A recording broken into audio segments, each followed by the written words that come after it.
when you buy a property subject to, always have it serviced with a licensed servicing company.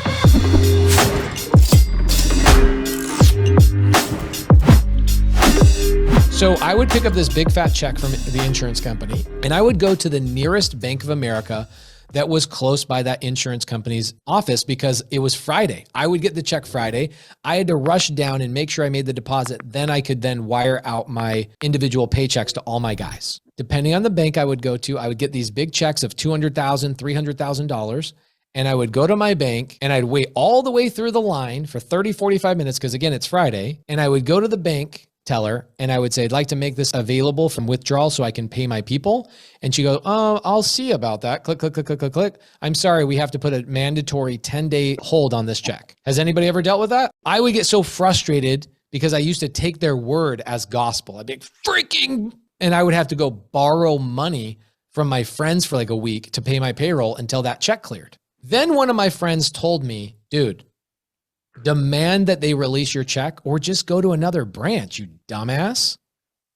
I'm like, oh my gosh, that's so brilliant. So the next time this happened, I go through line, I wait for the bank teller, I go, here's my $250,000 check. She says, it's bank policy. It's bank policy. Bank of America's policy is to make sure that you have a 10-day mandatory hold on checks over blah, blah, blah, blah, blah dollar amount. I'm like, oh my gosh. So I would say, can I talk to your manager? Manager comes over. Do you think the manager is going to side with her employee or they're going to side with me?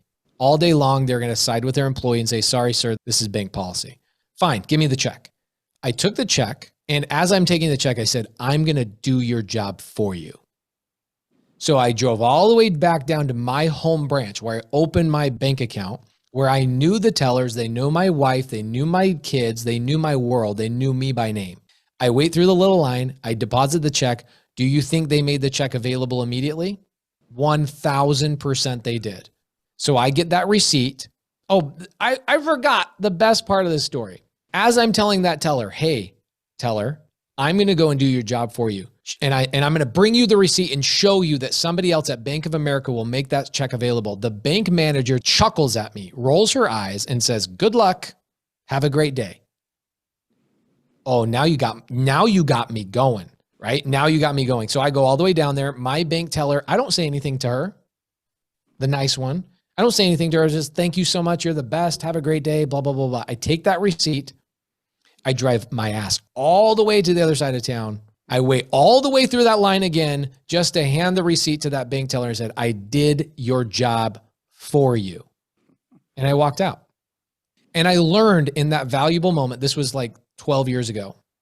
I learned in that valuable moment, the bank teller paradox, that when one person tells me I can or cannot do something, it doesn't mean that it's legal, not legal, or otherwise. It just means that they are either lazy, stupid, or inexperienced.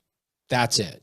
And so what you're going to run into, and why I told you that big, long story, is because you are going to run into title companies, closing attorneys, loan officers, underwriters at the loan officer's office that will say, I'm sorry, we can't wipe out their debt to income ratio, and say, okay, well, my mentor or my business partner, Pace Morby, has done this over 400 times where he's wiped out people's debt to income ratio. And I know for a fact that it's possible.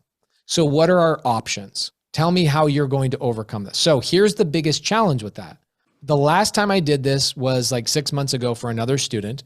The student said, this lender says that's impossible.